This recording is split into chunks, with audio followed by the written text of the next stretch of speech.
TV KPM.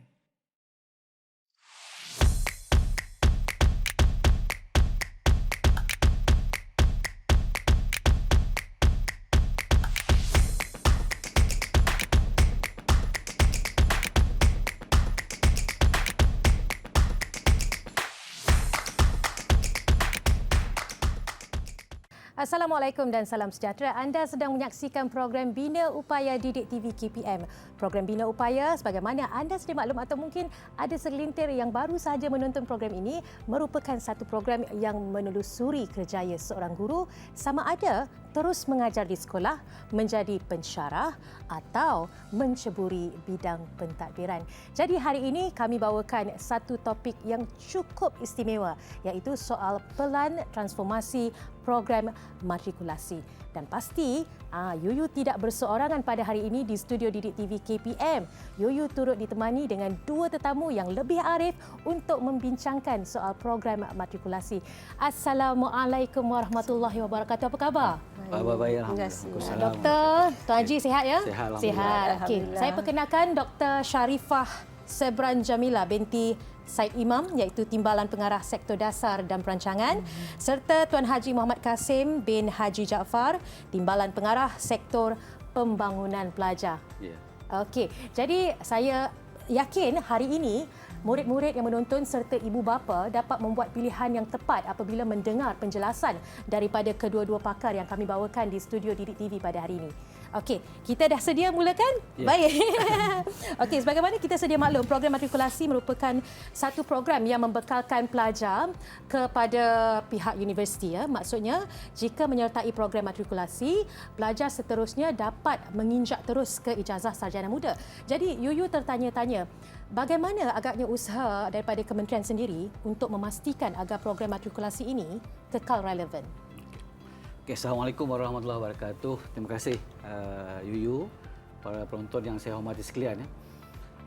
Pertamanya saya dan juga Dr. Sharifah serta warga matrikulasi ucapkan terima kasihlah kerana memberikan ruang sekali lagi kepada kami untuk memberikan sedikit maklumat berkaitan dengan program matrikulasi dalam siri Bina Upaya Guru di Didik TV. InsyaAllah dengan maklumat-maklumat yang kami akan maklumkan, insyaAllah akan memberikan gambaran tentang program matrikulasi. Kata orang tak kenal maka tak cinta. Jadi saya nak mulakan dengan apa itu program matrikulasi. Ya. Program matrikulasi ini sebenarnya dah 23 tahun kita dah beroperasi, dah lama dah 23 tahun.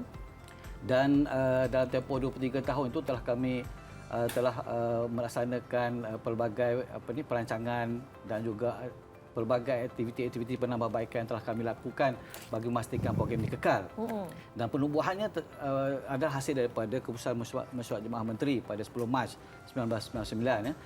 Dan kami telah melaksanakan program ini di 15 buah kolej matrikulasi dan 2 kolej semara di seluruh negara. Dan alhamdulillah sehingga kini dah 23 tahun ini kami telah menghasilkan hampir 500,000 orang pelajar, yang mana pelajar-pelajar ini telah kami tempatkan di universiti, sama ada di dalam negara ataupun di luar negara, sama ada di IPT ataupun IPTS. Dan alhamdulillah mereka ini telah bekerja dalam kerjaya masing-masing dan telah memberikan sumbangan kepada bangsa dan negara. Alhamdulillah. Dan untuk kekal seperti saya maklumkan tadi, untuk 23 tahun ini, seperti saya masukkan tadi, ialah kami bukan satu cabaran yang besar pada kami sebenarnya, yang mana kami sentiasa perlu memastikan bahawa program ini sentiasa relevan. Untuk relevan ini ialah kami perlu melakukan penambahbaikan dari masa ke semasa, dan dengan itulah kami terpaksa melaksanakan program strategik, pelan-pelan strategik, yang mana pelan strategik ini akan dapat memastikan penambahbaikan kami laksanakan secara menyeluruh dan secara bersepadu yang melibatkan warga matrikulasi. Dan oleh itulah untuk yang terkini ni kami telah memperkenalkan pelan transformasi program matrikulasi 2021-2025, yang mana pelan ini akan menjadi rujukan utama kepada semua warga matrikulasi. Apakah yang nak dicapai dan apakah sasaran yang kami perlu capai untuk memastikan program ini terus kekal relevan dan diterima oleh pelajar-pelajar yang menduduki yang lepasan SPM untuk mengikuti program pra-universiti. Dan alhamdulillah setakat ini kami merasakan cukup banggalah kerana kami masih lagi kekal relevan dan menjadi antara pilihan utama pelajar-pelajar cemerlang lepas SPM untuk melanjutkan pelajaran peringkat pra-universiti dan mereka akan ditempatkan ke universiti selepas saja tamat di pengajian di program matrikulasi. Itu dia, alhamdulillah masih relevan dan akan terus kekal relevan insya-Allah ya. Jadi doktor sebentar tadi Haji ada sebut tentang PTPM 2021-2025 sebagai rujukan utama dan panduan. Jadi Yuyu nak tahu, mungkin doktor boleh jelaskan dengan lebih lanjut lagi apakah sebenarnya objektif pelan transformasi ini? Okey, terima kasih Yuyu. Assalamualaikum warahmatullahi wabarakatuh pada penonton yang dikasihi. Jadi seperti mana yang diterangkan oleh Haji Kasim tadi, bahawa program matrikulasi ini telah pun berada, maknanya sehingga kini telah berusia 23 tahun. Jadi setelah berusia 23 tahun, dia ada satu suntikan untuk kami, untuk bahagian matrikulasi untuk melihat ke depan ke mana hala tuju program matrikulasi. Jadi warga matrikulasi telah menyediakan plan pembangunan, plan transformasi program matrikulasi di mana kami telah membuat libat urus yang menyeluruh yang melibatkan warga matrikulasi dan juga kami juga telah melihat daripada agensi-agensi lain apakah pembangunan pembaruan yang perlu kami bawa untuk program matrikulasi. Jadi setelah kita bermula daripada tahun 2019 di mana plan transformasi program matrikulasi 2021 hingga 2025 ini berhasrat di mana mempunyai 5 objektif utama, 5 aspirasi, kita ada 41 inisiatif dan juga 46 KPI. Di mana plan ini berhasrat untuk melahirkan pelajar yang universal, berotonomi, yang berteknologi tinggi, maknanya fasih digital dan berdaya saing di peringkat nasional dan global. Yang kedua ialah menyediakan kurikulum yang dinamik, yang berasaskan perubahan yang melibatkan pembelajaran yang aktif dan bermakna. Yang ketiga, pembangunan profesionalisme yang berterusan dan bersasar untuk memastikan tenaga pengajar kami berkualiti seiring dengan perkembangan semasa. Seterusnya ialah di samping kami tadi, fokus kami tadi kepada pelajar dan juga tenaga pengajar, bahagian matrikulasi juga melihat kepada kemudahan infrastruktur dan infrastrukturnya, di mana kami berhasrat untuk membangunkan maknanya kemudahan yang moden, yang selesa, yang memberi kesejahteraan kepada pelajar lah bila mereka mengikuti program matrikulasi. Dan paling akhir ialah tadbir urus pengurusan kewangan yang mampan dan cekap yang boleh kita jadikan itu sebagai fokus untuk pengoperasian program matrikulasi selanjutnya. Itu dia penjelasan daripada Dr. Sharifah sebentar tadi. Sebenarnya dalam PTPM ya, Dr. Tuan Haji, ada satu perkara yang dipanggil roda PTPM yang menggariskan 5 aspirasi PTPM 2021-2025 dan juga 5 teras strategik. Kita akan bincang dengan lebih mendalam lagi selepas ini. Kembali lagi selepas ini.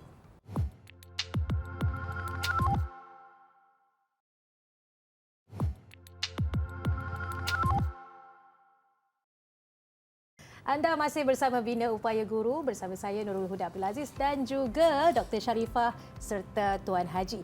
Jadi sebentar tadi Yuyu ada sentuh sedikit tentang teras strategik dalam PTPM 2021-2025.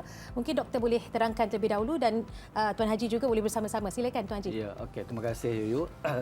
Seperti yang dimaklumkan Dr. Sharifah tadi tentang ada 5 teras strategik yang terkandung dalam plan strategik, plan transformasi program matrikulasi. Dan setiap plan teras strategik itu ada inisiatif strategik yang perlu kami laksanakan sesuai dengan teras strategik yang kami pilih, dan setiap inisiatif strategik itu ada KPI yang perlu kami capai dan jadikan sebagai sasaran kami yang perlu kami laksana dan juga pastikan ianya salah boleh mungkinlah melebihi daripada sasaran tersebut pada setiap tahun sehingga tahun 2025. Misalnya contohnya bagi teras 1. Teras 1 ialah tentang kebahasian bakat, yang mana fokus kami ialah untuk menghasilkan pelajar yang memiliki modal insan yang hebat, yang mana bukan sahaja kita nak menghasilkan pelajar cemerlang akademik, tetapi di peringkat pra-universiti lagi mereka juga cemerlang segi asasiah.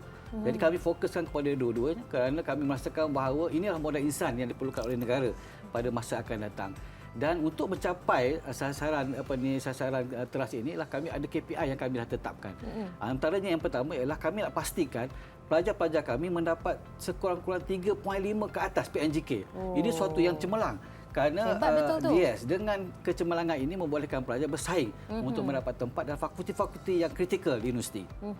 Yang keduanya ialah kita nak pastikan bahawa pelajar yang terlibat dalam pelbagai aktiviti co-curriculum. Dengan pelibatan ini sudah pastilah mereka akan dapat memperolehi pelbagai nilai-nilai murni yang boleh dihasilkan hasil daripada aktiviti berkenaan. Dan oleh kerana kami nak menghasilkan pelajar-pelajar yang hebat di peringkat antarabangsa, peringkat kebangsaan, kami telah melaksanakan aktiviti-aktiviti yang berskala besar, iaitu dilaksanakan di peringkat kebangsaan, dan kami telah menetapkan sekurang-kurang 10 aktiviti peringkat kebangsaan yang boleh diikuti oleh pelajar. Selain daripada itu, dengan penghasilan bakat ini kita telah menetapkan bahawa dari segi kepasaran pelajar, yang mana tak guna kita dapat keputusan yang cemerlang dan dapat dari segi modal insan yang terbaik, tetapi pelajar ini tidak mendapat tempat di universiti. Sebab itu kami memastikan bahawa setiap tahun pelajar-pelajar ini kita akan follow sehinggalah ke universiti mendapat tempat di bidang-bidang yang mereka minati. Dan bukan itu saja, kita mengharapkan pelajar-pelajar ini mendapat tempat dalam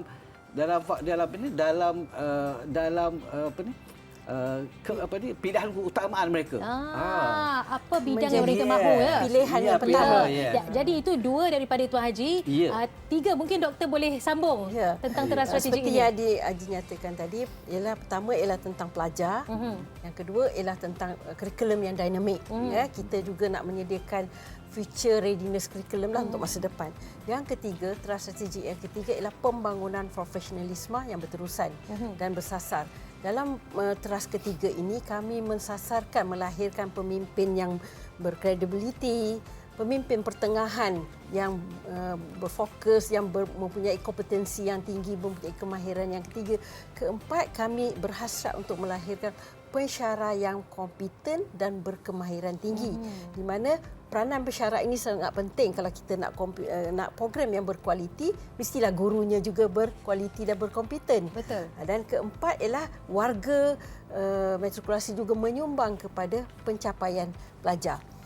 Strategi yang keempat ialah tentang pembangunan infrastruktur dan infrastruktur, di mana kita berhasrat mewujudkan infrastruktur yang lebih moden, selesa dan juga memberi kesejahteraan kepada pelajar, di mana kami telah mengambil kira sebab selama ini kita tidak memfokuskan tentang penyelenggaraan, nak memodernkan institusi kami.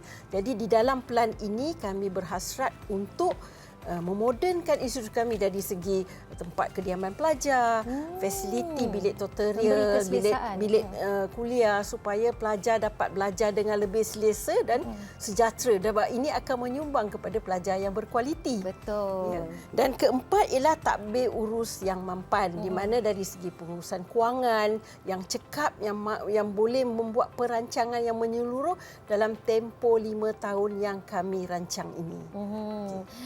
Yuyu yakin ada elemen-elemen lain yang diterapkan, yang diambil kira dalam pelan transformasi program matrikulasi ini. Tapi Doktor, Yuyu masih tertanya-tanya, adakah ada KPI atau inisiatif strategik yang telah pun dicapai? Okey, seperti yang Tuan Haji nyatakan tadi, setiap teras ini dia ada inisiatif dan KPI yang ditetapkan untuk kita capai dari tahun ke tahun, yang di mana kami setiap tahun akan membuat mid-year review, end-year review untuk melihat sama ada sasaran kami tercapai atau tidak. Jadi seperti yang dinyatakan oleh Tuan Haji juga tadi, sehingga 2021 ini kami telah mencapai 50% pelajar program matrikulasi telah mendapat PNGK, iaitu 3.5 ke atas. Ini adalah sasaran utama kami. Yang kedua, kita juga memastikan pencapaian keterampilan pelajar dalam juga aktiviti co-curriculum itu juga cemerlang seiring dengan pencapaian akademik.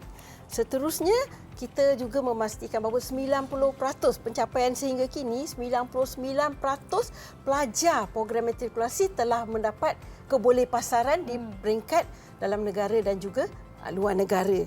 Dan yang terakhir, kami juga berhasrat untuk mencari penajaan-penajaan dari luar untuk membantu pelajar-pelajar ini supaya mereka dapat melanjutkan pengajian dalam negara atau keluar negara. Sehingga kini kami telah pun berjumpa dengan banyak agensi, antaranya ialah seperti Yayasan Bank Rakyat, Yayasan Pelajaran Mara untuk menaja pelajar-pelajar kita, terutamanya mereka adalah B40. Itu antara sasaran-sasaran yang telah dicapailah sehingga ini yang telah kita usahakan. Bagus inisiatif yang dijalankan oleh KPM bukan sahaja membantu mendapatkan tempat di Kolej Matrikulasi itu sendiri, malah turut berusaha untuk mendapatkan penaja-penaja yang berpotensi untuk murid-murid yang turut berpotensi menyambung pengajian ke peringkat yang lebih tinggi. Kita berhenti berehat seketika, kembali lagi selepas ini Bina Upaya Guru Didik TV KPM.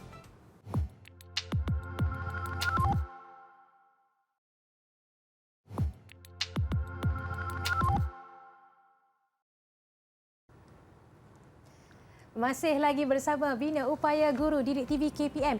Jadi sebentar tadi kita telah pun mendengar penjelasan daripada Dr. Sharifah tentang bagaimana KPM telah mencapai beberapa KPI sebagaimana yang disasarkan. Untuk mencapai KPI ini, pastinya ada aktiviti-aktiviti yang dirancang dengan baik. Apakah agaknya aktiviti-aktiviti itu? Seperti yang dinyatakan tadilah yang telah diterangkan dalam pelan transformasi program matrikulasi, salah satu hasrat kami ialah supaya program ini diiktiraf di peringkat antarabangsa.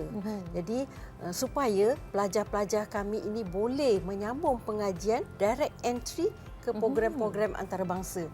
Antaranya ialah di mana hasrat kami supaya program ini diiktiraf oleh universiti-universiti the top 100 QS ranking, world ranking di Ivy dunia. League Universities. Ya. Sehingga kini telah 45 negara, 45 universiti di luar negara telah mengiktiraf program matrikulasi. Daripada 45 itu adalah 21 universiti top ranking tadilah, top world ranking.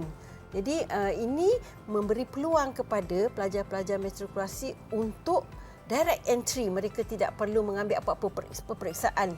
Bila sijil-sijil matrikulasi diiktiraf, mereka boleh dapat direct entry. Ini satu peluang yang sangat baik, yang jarang-jarang pelajar mendapat peluang seperti ini. Selain pada itu, apa yang kami hasratkan, di mana program matrikulasi berhasrat untuk melahirkan pelajar yang berilmu dari segi pengetahuan, berkemahiran dalam bidang kepimpinan, membawa diri mereka. Mereka juga beretika, boleh rasional dalam mendepani perubahan-perubahan yang berlaku, dan mereka juga boleh bersaing di peringkat antarabangsa. Itu antara hasrat utama kami lah untuk melahirkan pelajar yang cemerlang. Jadi doktor dah nyatakan tentang aktiviti-aktiviti dan juga hasrat KPM khususnya bahagian matrikulasi. Yuyu nak dengar pula hasrat daripada Tuan Haji sendiri. Okay, terima kasih Yuyu. Seperti yang dimaklumkan tadi, apabila kita terangkan tentang pelan transformasi tadi, menggambarkan komitmen kesungguhan kami lah bagi memastikan bukan saja program matrikulasi itu cemerlang, pelajar-pelajar kami hasilkan adalah merupakan pelajar cemerlang yang bukan saja menjadi rebutan kepada IPT di dalam negara tetapi juga di luar negara. Jadi bagi anak-anak pelajar dan juga kepada ibu bapa yang berada di luar sana yang akan menduduki peperiksaan pada SPM pada bulan Februari nanti, saya dan juga warga matrikulasi mendoalah supaya anda fokus dan terus kekal untuk meneruskan kecemerlangan di peringkat SPM.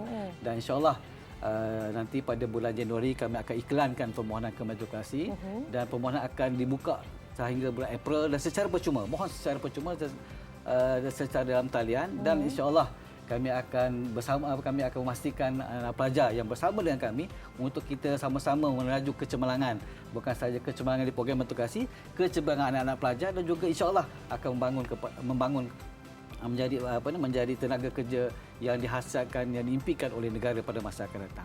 InsyaAllah, insyaAllah semua hasrat sebagaimana yang telah digariskan oleh KPM boleh dicapai dengan perancangan dan aktiviti-aktiviti dirancang dengan baik agar program matrikulasi terus unggul sebagai antara program yang membawa pelajar-pelajar menjadi cemerlang sebagai wadah perjuangan KPM. Jadi sebagaimana yang kita sedia maklum, 5 teras strategik program ataupun pelan transformasi program matrikulasi sebentar tadi adalah pertama, keberhasilan bakat, kedua, kurikulum dinamik, kemudiannya pembangunan profesionalisme secara berterusan, infrastruktur dan infostruktur moden serta tadbir urus dan pengurusan kewangan yang mampan. Saya yakin jika program matrikulasi ini dikembangkan dan dapat menarik lebih ramai pelajar untuk menyertainya, program ini akan membawa negara ke satu tahap yang lebih tinggi, khususnya jika para pelajar mendapat tempat di universiti-universiti unggul di dunia. Ini sahaja setakat ini program khas Bina Upaya Guru, Pelan Transformasi Program Matrikulasi, topiknya. Sampai jumpa lagi. Assalamualaikum dan salam hormat. Bye.